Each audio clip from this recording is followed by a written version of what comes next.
유영아 변호사입니다. 그러니까 오랫동안 직관적으로 지켜봤을 수밖에 없는 분이잖아요. 네. 이분에 대한 정체에 대해서 누구보다 자세히 말할 수 있는 분인 것 같은데 네. 유영아 변호사에 대한 해설이 언론에 잘 없어요. 아, 그래요? 해설 좀 해주세요. 잘 모르실 거예요. 네. 이분이 2007년에 그때 당시 한창 이명박 박근혜 경선 때 시끄러웠던 BBK. 네. 어떻게 보면 주인공이라고 할 수 있는 김경준 씨가 당시 미국의 감옥에 있었죠. 네. 근데 미국 감옥은 저도 그때 알았는데 그분을 감옥에 있는 죄수를 만나러 가려면 변호사라야만 된대요. 네. 그 이분이 이제 홍문종 의원하고 둘이서 박근혜 대통령과 박통희 대통령이 이분들이 그분을 만나러 간 걸 알고 있었어요, 당시. 아. 박근혜 후보가.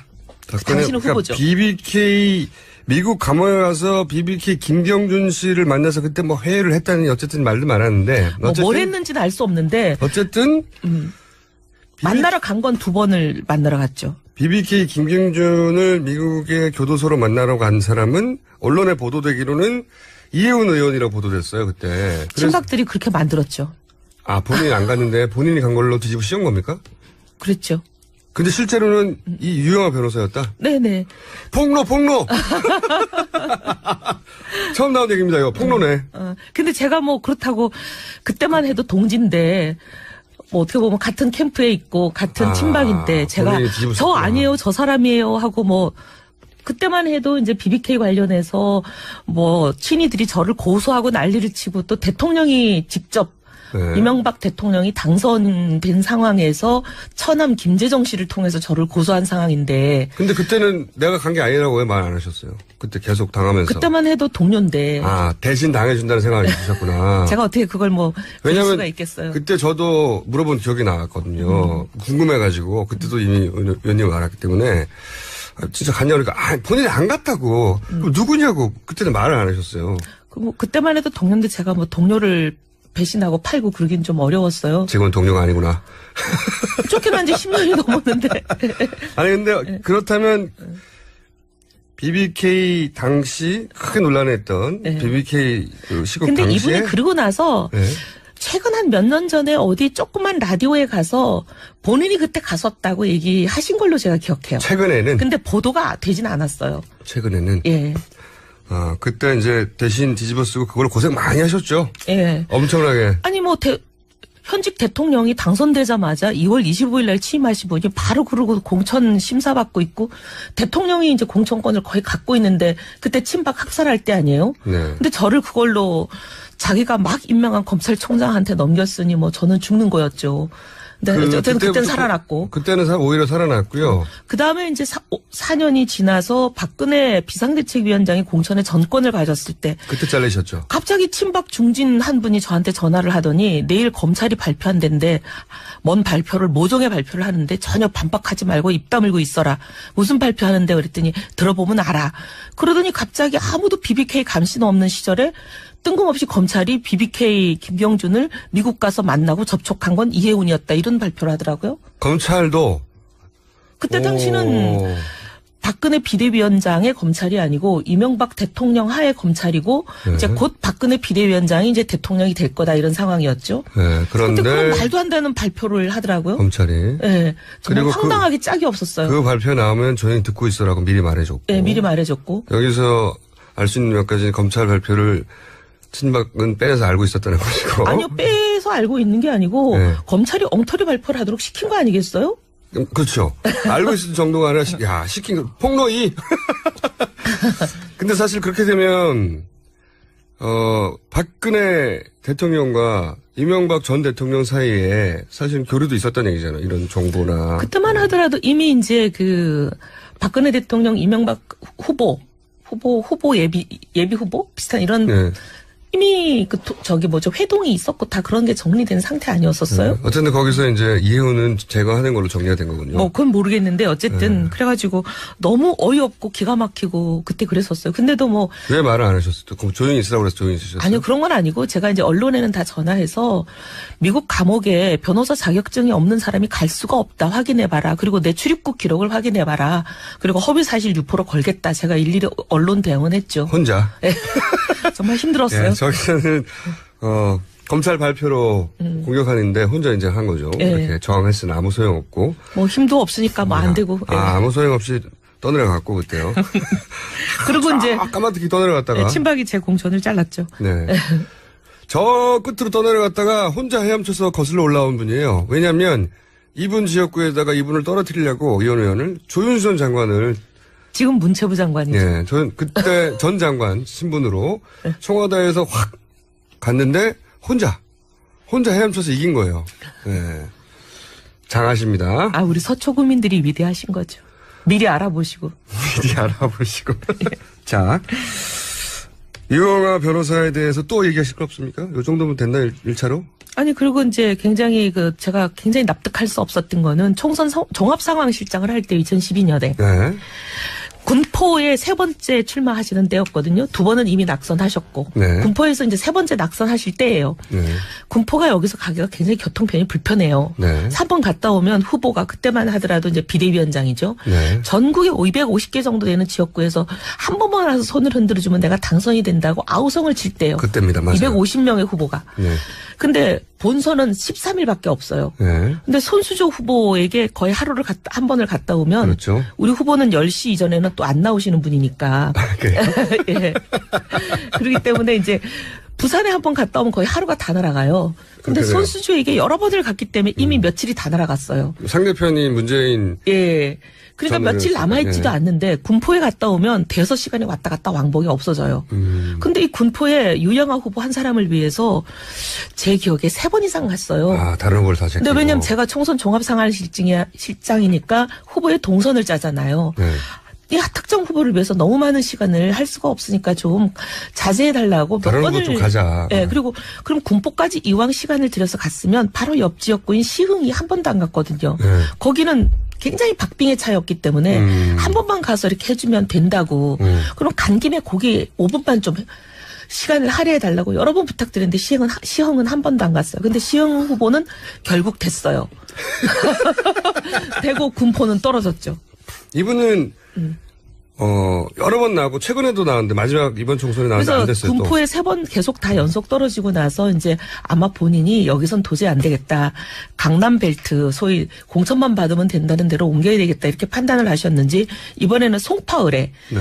이제 하셨고 일설에 의하면 송파을에 이 후보를 공천 주기 위해서 송파을의 현역 의원이든 유일호 의원을 부총리로 모셨다는 여의도의 여의도 통신이 그렇게 얘기를 하고 있었죠. 네. 그래서 유일호 의원을 부총리로 보내고 여기를 이제 그렇게 할 정도로 송파 공천을 주려고 했으나 이분이 8명의 지원자 중에 8등을 했어요, 여론조사에서. 근데 이제 그래도 무리하게 이분을 공천을 했죠. 8등 했는데. 8등 4.2%짜리를 공천을 했는데 김무성 의원이 이건 도저히 너무하다. 이런 공천은 내가 도저히. 거기서 이제 옥새 들고 나르새가 나오는 거고. 그래서 도저히 이 공천에는 내가 도장을 찍을 수 없다. 그러니까 도장을 안 찍는 바람에 결국 무위로 끝났죠. 마지막 3번은 본인 실력을 안 낸 거고 4번째는 도장을 찍어줄 분이 나르샤 가지고 안 된 기관 운명의 주인공이네요. 근데 이 정도까지도 계속 애정을 쏟았던 분이면 혹시 이분하고 최순실 씨하고 어떤 과거에? 그거는 잘 모르겠어요. 근데 문고리 3인방 하고는 굉장히 특수관계가 매일 가깝고 그래요? 뭐 자주 술을 마시고 그런 건 알고 오케이. 폭로 3. 유용아 변호사하고 문고리 3인방은 친했다. 그것까지는 확실하다는 거죠. 최순실까지는 모르겠고. 그건 모르겠어요. 그건 모르겠고. 근데 이제 거기가 관문이니까 관문까지는 가신 분이네. 문고리 3인방까지는 친했다. 근데 저는 기사 그분이 3개 나왔어요. 근데 그분이 변론을 하는데 준비할 시간이 필요하다에 대해서 굉장히 놀랐어요. 지근거리에 있고 아주 가깝고 어떻게 보면 문고리 3인방급인데 거의 모든 거를 다 알고 있고 이 사건이 터지기 전 몇 달 전부터 이런 모든 일을 같이 봐왔겠죠. 봐왔을 정도만이 아니라 계속 의논을 하고 있었을 텐데. 그럴 가능성이 높죠. 그 그룹 안에 코아 그룹 안에 들어있는 분인데 왜 몇 달 동안 준비하셨을 텐데 갑자기 오늘 준비할 시간이 필요한지. 기사도 검토해야 되고. 좀 놀랐어요. 인터넷이 안 되는 데 계셨던가. 예. 그래요. 그러니까 이분이 문고리 3인방과 굉장히 가깝고 술도 자주 마시고 그랬다고. 네. 네. 문고리 3인방하고 밥 먹고 술 먹는다는 얘기를 거의 만나기만 하면 하시는 분이니까요. 그래요. 기사 많이 나오네요, 오늘. 자, 오늘 본의 아니게 이용호 변호사 특집이 됐습니다. 네. 하여튼 이분의 과거로부터 시작해가지고, 그 다음에 공직에 진출하려 했던 노력, 그 다음에 지금 문고리 3인방과의 밀접한 관계, 그리고 한 10년 전에 BBK 때 이혜원 의원으로 아직도 보도가 나와 있거든요. 그게 아니라 네. 저쪽, 김경준에게 다녀온 분은 이분이었다. 이분을 보호하려고 했네요. 네.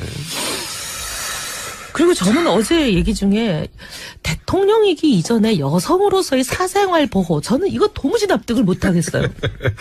네. 해보세요, 계속. 어떻게 납득을 저는 정말 기가 막힌 게, 그러면은 빌 클린턴 대통령이 탄핵까지 간 사건은 르빈스키와의 스캔들이었거든요. 네. 그럼 미국 국민들은 그거야말로 깊숙한 사생활 아닌가요? 사생활이죠. 따지자면. 네, 대통령의 사생활이죠. 그럼 사생활 보호 왜 안 했죠? 저한테 화를 내시고 그래요. 그게 아니라 대통령에게는 24시간이 사생활이 없습니다. 그렇죠. 사생활 얘기하시려면 대통령직에 나오지 않는 거죠. 그리고 왜 굳이 여성의 사생활이라고 했는지 저는 그 의미를 잘 이해를 못하겠어요. 아니, 그러기도 하고 그 여성 부분은 좀 이따 말씀드리고요. 네.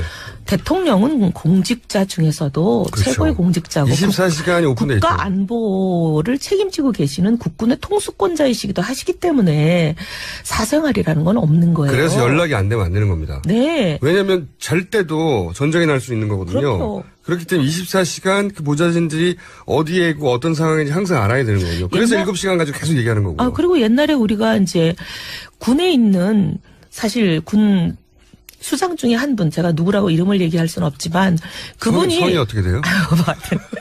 언론 찾아보면 별 몇 개였는데요? 별 4개죠. 근데 몇 없어요? 여기는 별. 네. 근데 그분에 대해서도 그때 이제 북한에서 비상 상황이 났을 때 그분이 보고를 몇 분 정도 늦게 받았다. 지방에서 서울로 올라오는 KTX 안에 있어가지고 그분 말씀은 연결이 잘 안 돼서 전화 늦게 받았다. 그걸로 그분 문제 삼았었잖아요. 맞아요. 그런 상태로 연락이 조금만 늦게 돼도, 왜냐하면 비상 상황이라는 게 생기기 때문에. 그렇죠. 그분 자리가 그냥 위태로웠잖아요. 최종 결정권자이기 때문에 국가적 자원을 어디에 동원해야 전쟁이 났어요. 그 굉장히 중요한 거예요. 근데 그게 7시간 동안 전쟁 나고 7시간 동안 국군 통수가 없어요. 그럼 어떻게 해? 말이 안 되는 거죠. 그렇기 때문에 이 중요한 공직자들의 경우에는 사생활 얘기를 한다는 게 도무지 납득이 안 되고, 그다음에 저는 또 여성 문제를 좀 얘기를 하면, 여성으로서. 네. 사실 저희는 이제 준비된 여성 대통령 이렇게 하면서 여성 대통령, 저는 사실 여성 대통령을 만들기 위해서 굉장히 뛰었던 사람인데, 저희는 여성으로서 참 부당하고 억울한 대우 많이 받으면서 우리에게 걸맞는 권리를 찾기 위해서 정말 한 많은 세월을 보낸 사람들이거든요. 본인이 국회의원이 된 이유 중에도 하나고, 국회의원 된 이후에 사실은 했던, 언론에 잘 알려지지 않았던 업적 중에 하나도 그 여성 관련 문제를 해결한 것도 있어요. 그 다음 기회에 제가 직접 알려드리겠고. 네. 근데 이 여성 권리 문제가 해결이 될 거를 다들 기대하고 참 이날을 위해서 많이 힘들게 일해 왔는데, 여성 대통령이 되고 나서 오히려 여성들이 설당이 없어지는 경우가 많아요, 지금. 특히나 이런 말씀을 하시면 이제 누가 여성을 공직에 뽑겠으며 여성들이 직장에서 설 자리가 있겠어요? 대통령의 공직에 대한 이야기를 하고 있는데 갑자기 여성의 사생활을 얘기해버리니까. 아니, 여성 사생활. 갑자기 황당해져요. 그럼 어느 직장에서 여성들을 일하라고 뽑겠어요? 여성들이 걸핏하면 무슨 문제가 생기면 여성 사생활 들고 나오면 어느 직장이 여성을 뽑겠습니까? 여성의 입장에 서보지 못한 사람으로서는 그 지점은 몰랐는데, 그 이야기를 듣는 순간 여성분들은 야, 저렇게 나가면 안 되지, 이렇게 생각하는 거군요. 당연하죠. 아니, 그리고 예를 들면 여성들의 경우에는 출산과 육아와 또 그다음에 시부모를 모시고 가정 내 복잡하고 어려운 일들이 굉장히 많지만 그 모든 사생활을 희생하면서 커리어 우먼으로 인정받고 책임을 다하기 위해서 정말 죽을 고생을 하는 거거든요. 근데 우리 대통령 죄송하지만 출산, 육아, 시부모 모시는 그런 고생 안 하시는 분인데 이런 말씀 하시면 어떡해요? 여성의 사생활. 네. 그 부분이, 여성들에게는 그 부분이 크게 자극이 되는 얘기였군요. 정말 여태까지 고생한 여성들 아마 이 자리에서 주저앉고 울고 싶을 거예요. 고대목은 제가 남자라서, 여성들 이렇게 확 와닿는